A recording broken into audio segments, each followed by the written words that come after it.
Hello and welcome to another episode of Soul Nectar Show, that show that talks about all things essence, where we sit around the campfire with one another and hear each other's stories of connection with our higher self, with some mystical knowings, with some connection to purpose, with a wake-up call, with whatever it is that got us on our journey to become the person that we knew we were here to be, finally remembering what that was, which is such a journey. And we hope that this inspires you to take your own journey, because I'm Carrie Hummingbird and I love taking people on that journey. I love exciting and igniting that passion to do more than just the humdrum, like the 9 to 5 job that you can't stand, and you've got to have like special holidays to celebrate, Wednesday because it's the middle of the week. And then thank God it's Friday because I'm done and I can go for my weekend. I mean, that's just, to me, on the other side of that, often what seems like a scary journey to take to find your true passion and purpose and to pursue it. On the other side of that, you don't have that anymore. Like, I don't even know what day of the week it is anymore. It doesn't even matter. Like, I don't have to have celebrations along the way to get me through it because I love what I do. It's fascinating. Every moment is fascinating. And that's what I want for you too. And that's why I keep bringing these awesome guests on the show to inspire you. Like, hey, how many more people can Carrie Hummingbird interview that have had like this transition into like their purpose work? And that would hopefully inspire you to take the journey too. So today we're going to hear from another outstanding, amazing person that I've met on my journey, Nicole Jansen. Welcome, Nicole. Thank you, Carrie. I love your intro. You're just like this bright light. This is awesome. I'm I excited to be love here. it. It's fun. I'm so glad you're here. I loved our interview together on your podcast, The Leaders of Transformation. That was awesome. And, so as you know, Nicole actually, as I just said, has her own podcast, Leaders of Transformation podcast. It's awesome. And so for the past 30 years, she has coached and trained thousands of leaders to transform their lives and achieve extraordinary results in business. Nicole's clients not only experience a substantial increase in sales, team performance, and profitability, they also experience greater confidence, clarity, and personal authenticity through discovering and playing to their strengths. She is a certified human behavior specialist, a business breakthrough coach, a strategic intervention coach, and the founder of Discover the Edge.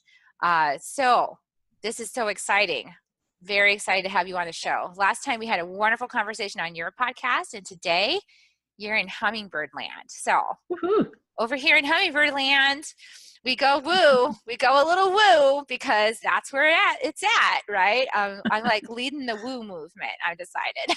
So I we're going love to it. talk a little bit about that. So tell us a little bit about your journey to when did you know a little bit more about who you were? I know it's an unfolding journey, but where was some significant stories about your unfolding to your purpose that you'd like to share with us today? Yeah, sure. So, I talk about 30 years. I started when I was 2. No. No, I'm going to be 47 in April. So I actually started out, and it'll be 31 years. I started out when I was 16 in business.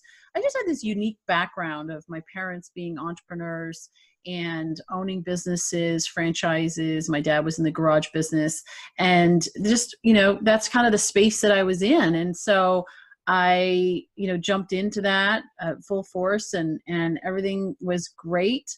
It was great up until I was in my mid-20s, and the business that we had developed and poured our hearts into fell apart. And that's when I really had to sit back and say, okay, what do I want to do with the rest of my life? Because I don't want to rebuild that same business, and I want to do something different, but I don't even know what that is. And so I actually went on this journey, and I had to separate, because I am so close, or was so close with both of my parents. Both of them have recently passed away.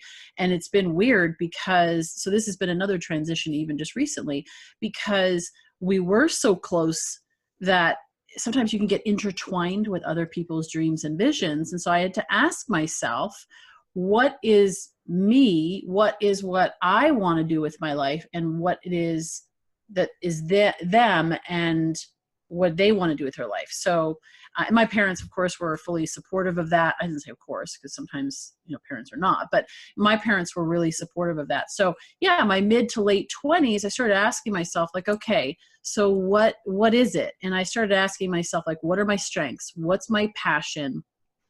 What do I love? What do I hate? What angers me? What frustrates me? And I started asking all these questions that led to me discovering that I just love to see people thrive. I love to see people succeed in their careers, do what they love, be full of joy. And so I was like, well, okay, so then how do I do that? Like, what does that look like? If that were a game, what would be my role in that game? Am I the coach? Am I a player, co-player? Am I a cheerleader? Am I, what am I? General manager? All of and the above. and or all the above. Yeah. So that was for me, it was, and it constantly is evolving, because what I thought when I started Discover the Edge in 2005, what I thought it was going to be and what it turned into is different. So, and that's oftentimes the way that goes, but you start somewhere, and then it evolves. And then I actually discovered deeper aspects of what I was doing, and just kind of went down the rabbit trail. And then, the question is like, how far do people want to go down the rabbit trail? Are they willing to do that? Sometimes people are like, I just want to stay here. I'm good. And it's like, okay, until life says, okay, I'm going to nudge you over that edge. Yeah. Pun intended, Yeah. Discover the edge. It's like, I'm going to nudge you to that edge. So you're going to go deeper. And I've been on that journey, and just constantly going deeper and deeper into what does it really mean to live life fully alive and joyful? What does it require? I mean, there's so much strategy and techniques and skills, and all that stuff is important and valuable to build a successful business. But so what? Right? So what? Yeah. And this is so interesting. One of the things I've learned, you said that you chose to name your business Discover the Edge. And what I know from my interaction with spirit, like the conscious framework that surrounds us, is that whatever you sort of like plunk down as your thing, like you get be it. Careful what you call. And the thing about edges is that edges are where the power is at. I had this really interesting, these teachers bring me on a journey to this Four Corners area of our country, where there's all these, high bluffs and like sheer drop-offs from the cliffs. Okay. And so that we had this one really sheer drop-off that we all lined up on, like as close to it as we could get without complete terror in our bodies. And it was an invitation. It was like, how close to the edge can you get before you're just like shut down and I can't do that anymore? But you can actually, the closer you get to the edge, even an edge like that, a physical, natural edge, you feel a vibrational power at that edge. It actually is perceptible. Like you can actually feel the energy vibrating powerfully at that edge. And most people, when they feel the big energy like that, they go, oh, I don't want to go there. That seems too big. But actually, if you're a renegade like you and I, you go, oh, that's power. I'm going there. Like, I'm going to get some of that. Like I want to be in that power, because that's going to feel amazing to be in that power. And does that resonate for you? Like everything I was saying right now, like your experience? Oh yeah, absolutely. Absolutely. It's funny. In business, they have this saying, cutting edge, right? And so I joke about sometimes, with people, it's like, there's cutting edge and then there's bleeding edge, right? So you want to be on the cutting edge or the leading edge. Bleeding edge is then painful. So when you're there and you're at that edge and you feel that power, it doesn't necessarily mean you dive off it without, preparation. Yeah, unless you have a parachute on your back. Yeah, exactly. So you need to consider that, but just being in that power and the expansiveness of it, absolutely.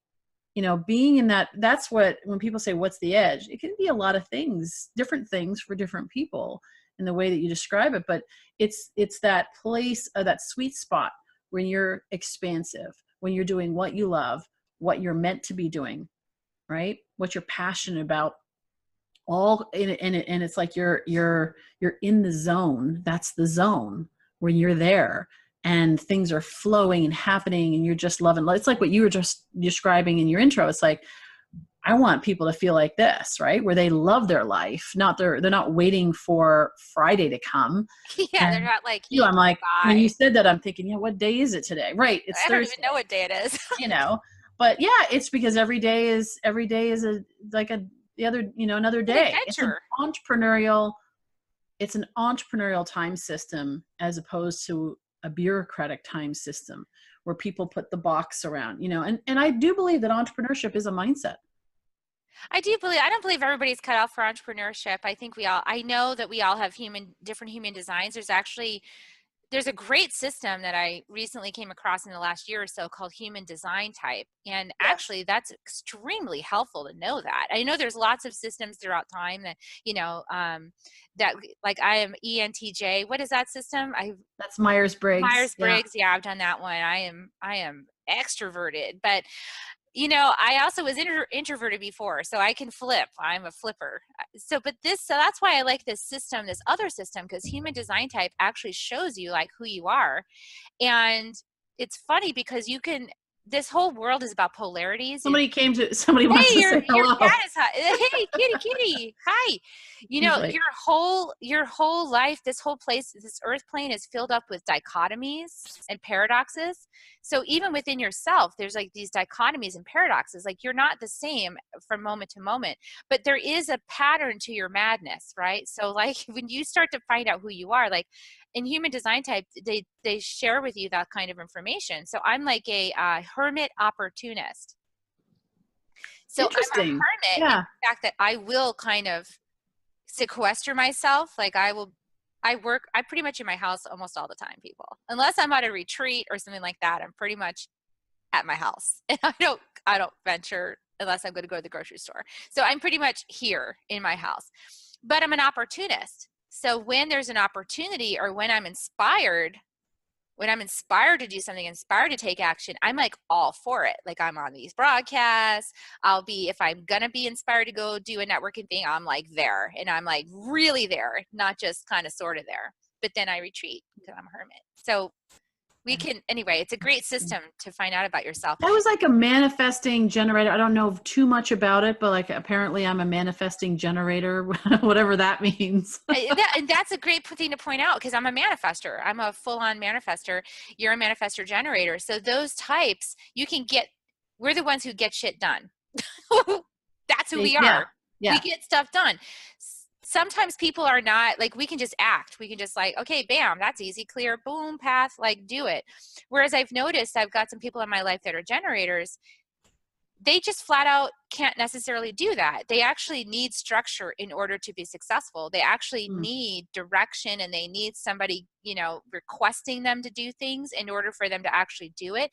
And I think it Mm. can be really frustrating for them because the people that I love that are generators, they see me do what I do and they try to do what I do and they can't. Like there's some kind of inner block that they just can't do it.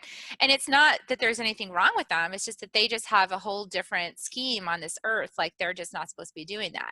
So, but Yeah. they have I way like more systems. sustainable power, I like systems. I like structure, Yeah. preferably my systems and my My structure. systems. Yeah. I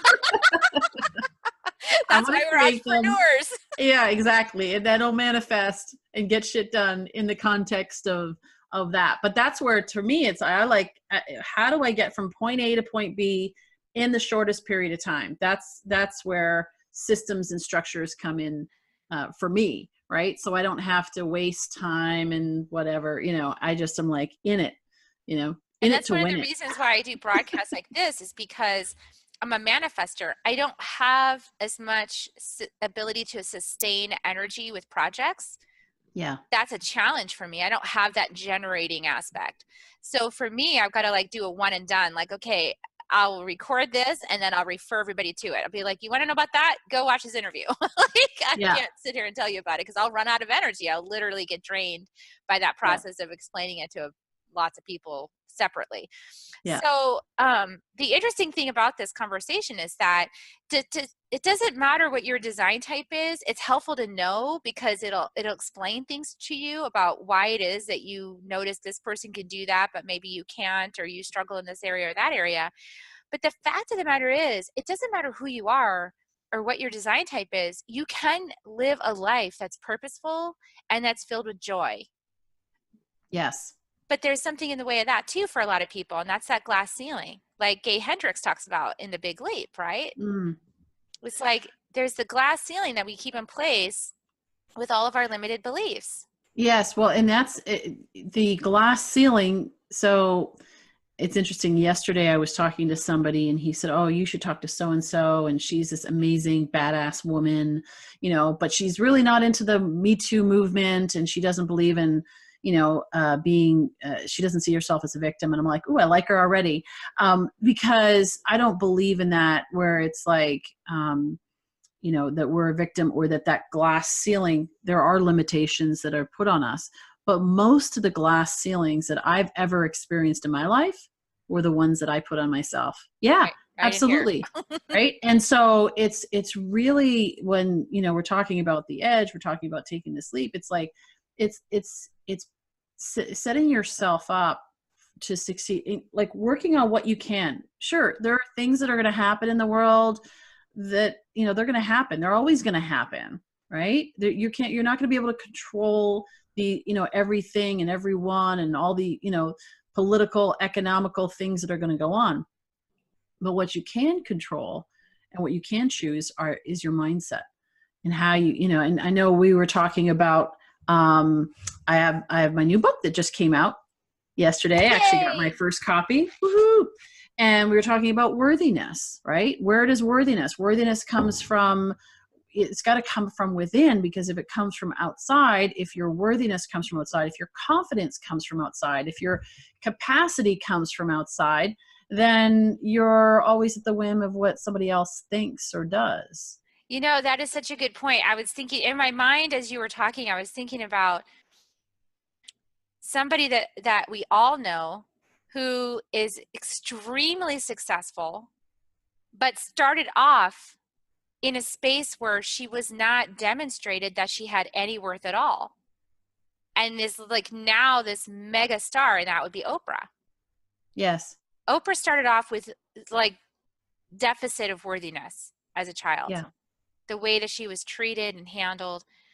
And she overcame that. How? Internal work.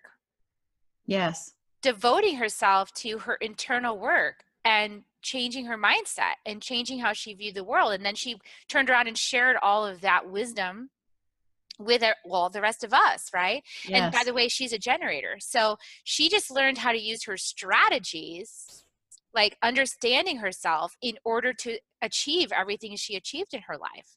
Yes. So there is no limitation, just like you're talking about. All the Yes. ways that we could even use this human design type thing to self-limit, like, oh, well, I can't do that because that's not true, actually. It's Yes. just you learn about yourself. You learn about your inner workings through whatever systems are out there that seem to resonate for you. And then you do the inner work, like you're talking about, self-worth. So like self-worth, how in your experience have you noticed that impacts your success and your, you know, your path through your business? How has that Sure. been a factor for you? Well, before we do that, when you were talking about the human design, I teach DISC, so I'm certified in the DISC model, human behavior. I was also certified in Colby, all these different assessments. And it's funny that you said, you know, those can be, you can use them as excuses or limitations as well. And I've seen people do that. That's not the purpose of just like you said, it's not the purpose of these things. It's to better understand yourself. And I love what one of my mentors says is that he says, you know, find out who you are, where your strengths are. And he owns a company called Personality Insights. So he uses the DISC. And he said, but you know, and you don't need to understand all the different personality types. And there are times you don't need to go and live in any of the other quadrants, right? You want to be who you are, but you got to be willing to visit there on occasion. And so sometimes there is a need to take action, make things happen. Sometimes there's a need to sit back and listen. Sometimes there's a need, like you talked about, there's a time and place. Not even a need, it's a time and place. Like for you, sometimes it's like that opportunist. I'm going to go out there, I'm going to do it, then I'm going to go back and I'm going to go back to my house and, and be the hermit. But there's opportunities that are out there. I mean, if the house is on fire and you can sit there and say, wow, it's not my personality to get shit done. But you know what? At that point in time, that's where you got to pull out that deep personality and say, this needs to be done. Or your child something's happening and heaven forbid, but something happens with them and you need to get them to the hospital. This isn't the time for fun and playing games and whatever. It's let's go. Yeah, Let's get do that this. thing done. And And so, it's like understanding yourself. It's understanding your natural. so It it's doesn't mean you expansive can't versus overcome restrictive. it. Exactly. Like, and it's also understanding how other people work. Like I said, I love how you're talking about visiting the other quadrants, because that is definitely what I've had to do in my life, because I knew that I was different. I mean, only 8% of the population are full manifester. And then all that means is that I can just do stuff without anybody else. Like I can just decide and do it. And Mm-hmm. it works great if you're doing a solo operation, but try to be a leader and do that. That does not work. Trust me, it's I'm all a going to be leader of fine. one. I mean, so many projects I did without understanding myself and without understanding this dynamic and that other people don't operate that way. Like, it was key to understand these things. Like, I have to inform. That's all I Yes. got to do. I don't have to get permission. I just inform. I say, this is what we're doing. And they say, awesome. And they Yes. come along with enough advance notice. They will do it because I said so. And it's just And because allow them to be who they are in the give process them of getting things done. Yes. this is for us. And it's Yeah. because I'm able to tune in to the collective field and figure out what's needed. And then I can just create it, right? Without a Yes. lot of red tape. So that's helpful, Yeah. but if you don't inform people then they can't get a chance to respond yes Yeah. or no. And if you don't give them enough time, they're not going to be there, because it takes them a period of time to decide.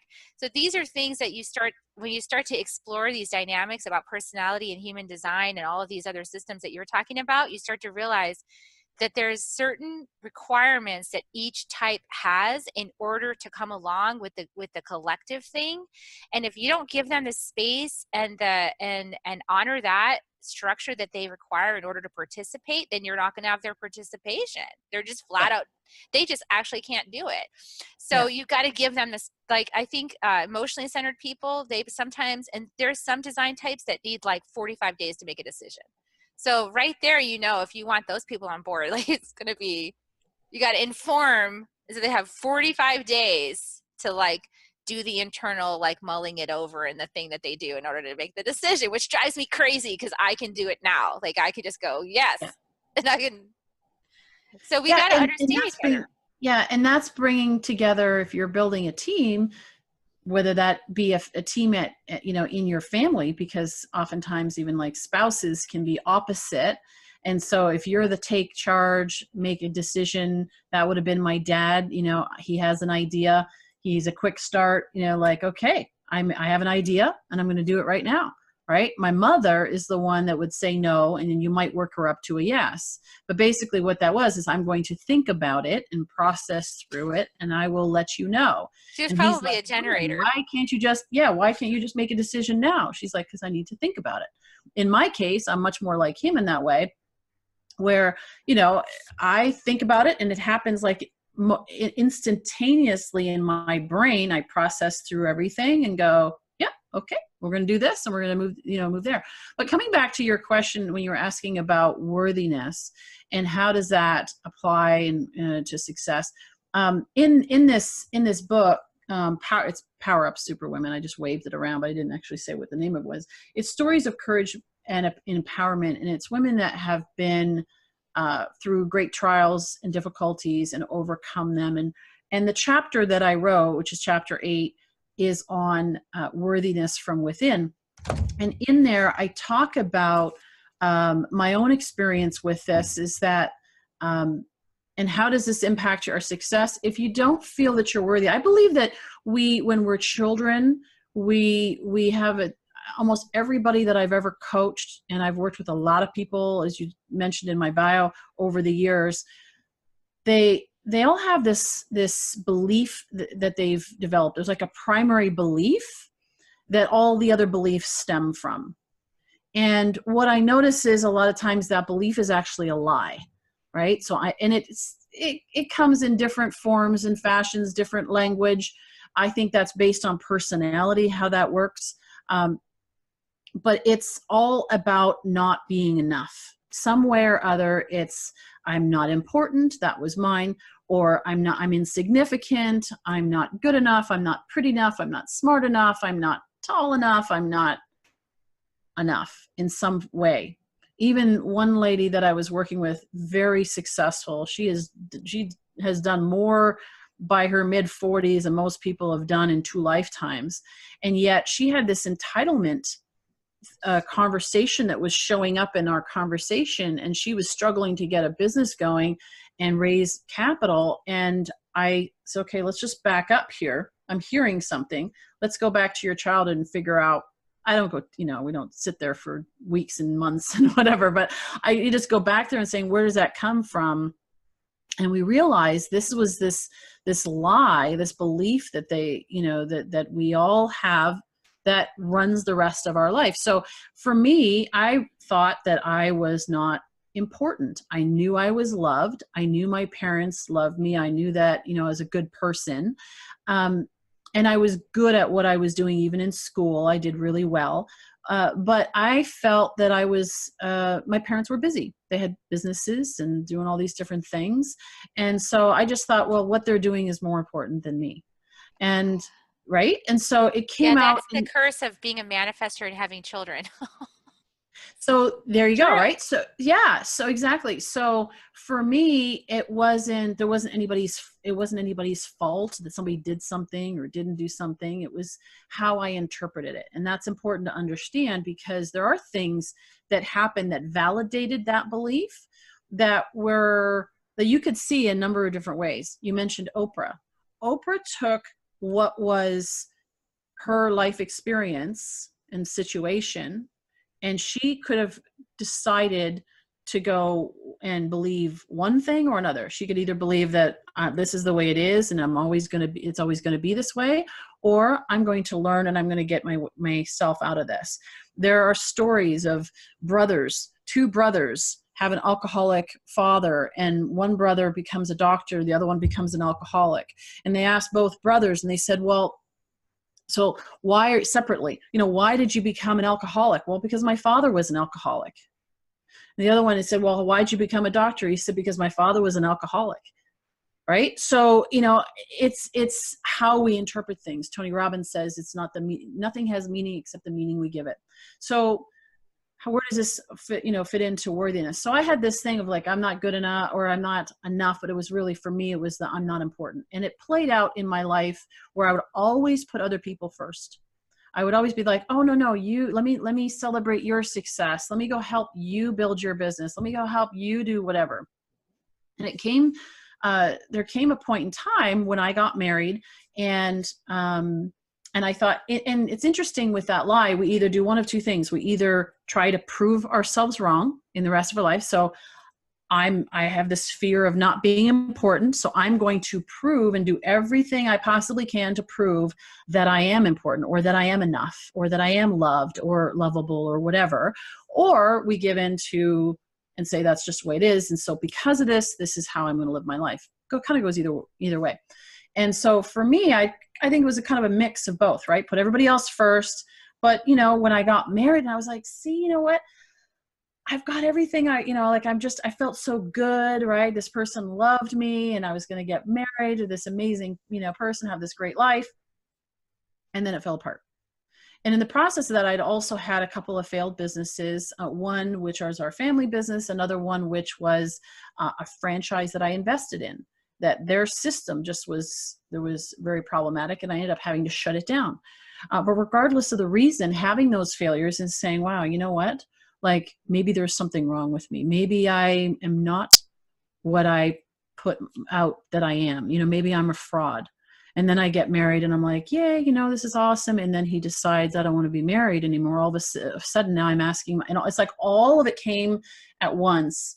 And it was like, how can I possibly coach? How can I be out there speaking? How can I be able to do all these? How can I go out there and do all these things and help other people when I don't, I can't even help my husband get through what he's going through that's causing this, the self-sabotage and all this stuff. And I felt all of this worthiness, all this unworthiness come crashing down on me. So it was a process. 30 years of personal development didn't prepare me for that. Right. It's all of a lot of it's the intellectual. Sure, there was some emotional and spiritual stuff in there too, but it was a lot of this intellectual conversation. Even mindset is our mind. We're talking about mindset. And I do believe that mindset is very important for our success and what our mindset is, what we believe about ourselves, others, and the world around us. But it goes even deeper. Remember I was saying about how deep down the rabbit hole do you want to go? And it goes deeper to that, to the spiritual aspect of who you are and what your identity truly is. And what I discovered through my journey is I realized that I had to go deeper. I had to go beyond what I knew to what I didn't know, and what the areas that I was afraid to look at because I was afraid of what I would see. And when I went there and I realized, you know what, this worthiness that I'm searching for, it comes from within. Nobody can give it to me and nobody can take it away. And that became the foundation, which I rebuilt my confidence. I rebuilt from there. I rebuilt my business and rebuilt the relationships. Even it's interesting because my husband and I got back together, and then last year he went off and did the same thing again. And I'm like, really? But this time it didn't impact me. This time it was, you know what? I love you and you need to get some help. I love everything you're saying, because this is so true. It was like you got like the first confluence of failures, right? Bam! So that you can finally see rise to the surface all of your thinking that you'd been thinking the whole time, but that you didn't have visibility into because you would squirrel it away whenever. I'm busy manifesting and generating. I'm busy. I don't have time to look at that. Right. And so you finally had time because everything was like, yeah. Right. And so I love that. That happens to so many people. If that's happening to you, awesome. Yeah. That's a growth opportunity. Yeah. And that's why I think like those multiple failures in your life are like ideal. Like now, great. You're there. You're at the spot. That's the spot. And then you get to, from there, it's like the phoenix rising if you let it happen. So I also love what you said about how you got back together with your husband, and then you did the same thing again, but you were a different person crossing that stream. It's like they say, the same man doesn't cross the same river twice, because the river's different and the man's different. And so that is, replace that with woman, with awesome Nicole. Like you already crossed that bridge, you cross it again. It's like, no, I'm a different person now. I'm not taking that on. It's not my responsibility. Yeah. And even when we did get back together and he asked me and said, would you take me, be willing to take me back? First of all, I had done a lot of inner work on forgiveness, forgiving myself, forgiving all the other people that I need to forgive in my life, and forgiving him. And really through a process, I was asking God, like, what do I do here? And how do I handle this? And he was, very clear. And he said, love your husband. I'm like, okay, how do I love my husband? And he won't even talk to me, right? He has left. He is living with somebody else. How do I love him? And what I realized is, that I could send him love spiritually. And that's what I started to do. So I thought originally that was so that we could get back together, right? So this is going to fix this and I'm going to get back together. And then what I realized is that was for me. That was the benefit, whether we got together or not. It wasn't about that. It was the directive for me to love him was that it would heal my heart, and that it would expand my heart to be able to love unconditionally. And so when he asked me if we could get back together, we went through I was into like, oh, sure. It took a while, right, to go through and saying, okay, tell me about this revelation that you've had that all of a sudden now we're supposed to be together again. And in that process, I also said to him, I said, look, I need you to be clear that I'm not the same person that married you, and that you knew from before, because I'm actually happy and and whole and complete, whether we're together or whether we're not. So I'm coming into this. My mother actually said to me, she said, "Wow, you don't really seem so excited." I said, "I'm excited, but I also know there is a risk, right? Because we have a pattern, which we'll see if that, is really sorted out and when it comes to reality." But I was just like, I'm excited, but you know what? I'm happy either way. I'm okay with it. And so it was a wonderful place to be. And I encourage, like, any of your listeners who are kind of in that, leaning on other people for validation, leaning on other people for that worthiness of knowing that I'm lovable, reminding themselves I'm lovable, I'm lovable. I'm looking in the mirror and saying I'm worthy. And then there's a point where you can say it. And then there's one stage, it's like we say it to yourself, which I think is great. I believe in affirmations and declarations, but there comes a point in time when you know it, and it doesn't matter what anybody says to you. It doesn't matter what anybody doesn't say to you or does or doesn't do. You get that it's okay, and you don't judge them for it. And it's just like, it's okay. I love my husband. Ex-husband now. We're divorced, right? So I love my ex-husband. Absolutely. Am I going to accept that in my, do I want to have that type of relationship with him? No, because it doesn't work for me, right? And it ultimately doesn't work for him either. So, but it doesn't mean I can love him any less. And so there's this expansiveness. We're coming back to the edge, talking about that expansiveness, that power that you have in that moment that is unshakable. It's like this unshakable faith. I didn't title the book, this book, Power Up Superwomen. I didn't. And then afterwards, a bunch of the women were, coming up with different ideas for it. And this is what we landed on. But I thought about it, and I thought, you know what? When you think of unleashing that superwoman, that inner superwoman inside, that's what this is about, right? It's being able to bring that out and saying, you know what? I'm a badass in a good way. Yeah, like I'm not dependent on anybody else. So I like that, because one of the things I help clients with, obviously, is like, getting off the triangle of disempowerment, where you're either the victim, the rescuer, or the perpetrator. Like, forget that. Yeah. I often give the analogy of, like, codependency is like two trees that their roots are like all entwined and nested and like balled up, and like they're like starving each other for nutrients. Like, give me the nutrients. Other one's like, give it to me, I need it. Like they're like this, and it's like, no, there's a source. You just got to go straight down and tap into it. Yes. And you tap into the source, and then you don't need from each other. No, you just enjoy each other. It's a whole different thing. It's not a needing, it's an enjoying. It's a revelation with each other, and you don't need each other to be one way or the other. You can roll with it. It might be uncomfortable. It's not that things don't get uncomfortable, but this is another way of saying is, for people that are religion based, is like God first, you second. God first, you second, relationship third. Like, it's just how it rolls out. And when you put things in right relationship like that, everything gets easier. And, I also wanted to say about the affirmations. I definitely coach my clients about, like, going in front of the mirror and doing the self-compassion work, because that's so important. Like, that is boosting this being, and your love of this being is not selfish. It's actually the most giving thing you can give other people, because when you really, it's like a key in a lock. When you finally get it and you love yourself, it actually is like that. It comes in waves for a while, but then at some point it drops in, and you don't budge from that spot now. Like, you're in. Once you're finally in your self-love, you become a blessing to everybody else, because you don't need anything from anybody else. Yes.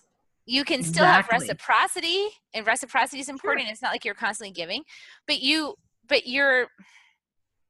not pulling from I love what you said there. You're enjoying. You're just enjoying someone without having to.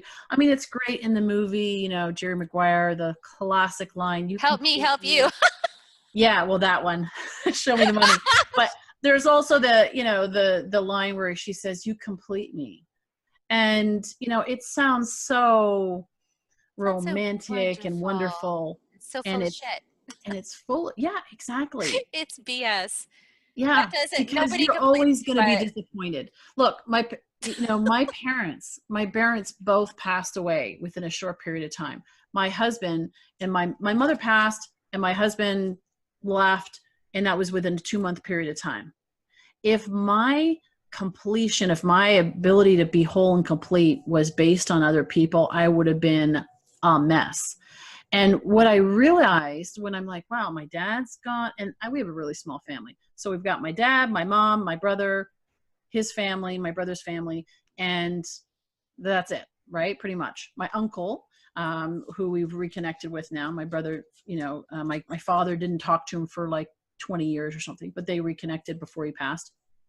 And so, but there's really, it's a small family. So to have my dad pass away, then my mother pass away, then my husband, we're divorced now, leave. It's like, it was interesting because I had this opportunity, a reminder. It's like a check-in, like you said, the key locks in. And it was a check-in to say, how am I feeling about this? Like, yeah, there's processing grief and so forth, and remembering my mother and my dad and just all the dreams we had and so forth. But it's really a reminder that, you know what, as much as we go through life with all the people around us and we can enjoy each other and we can journey together, when it's all said and done, there's a scripture in the Bible that says, don't trust in man, trust in God alone. And I think that's misinterpreted as you don't trust those people. That's not what it's saying. It's like God is the only one that is never going to leave, whether that be voluntary or involuntary. That source is always going to be there, whereas people come and go, and it's okay. And it shifts, your perspective on it. And it's like, there's a peace about it. It's like, it's okay. People are going to pass and away. it's not esoteric. Like this No. whole connection to source, God, creator, create spirit, whatever you want to call it, that is not esoteric. It's actually in you. Yes. In you too. It didn't skip over you. Like, Yes. it didn't skip. How are you breathing? Okay. Yes. If you really want to question this theory, just have an experience where somebody dies in front of you and you'll know it. Like Yeah. 1 minute they're there and then they're gone, but their body is still there. Yes. That you can, it's very profound. It's so profound. And it happened for me when my dad passed away, and I was like, my dad left so gracefully. It was just like a light cloud, just, and that was it. I was like, I love you, Dad. But when you have those moments, you just know it. You just know it. And so it's actually in you. That's one of the things I help clients to access. Once you access what I call the divine spark within you, when you actually, it's a bubble of light, like right in the center of your being. It actually is a bubble of light in the center of your being. And when you can access that and really know it and build on that knowing of yourself in truth and love, that is worth. That's where the worth comes from. It actually comes from the connection to your spark inside you. That's where the worth actually radiates from, is your knowing of yourself as connected to this greater source from the inside. And that's the identity. That's the identifying with, and that's the identity. Absolutely.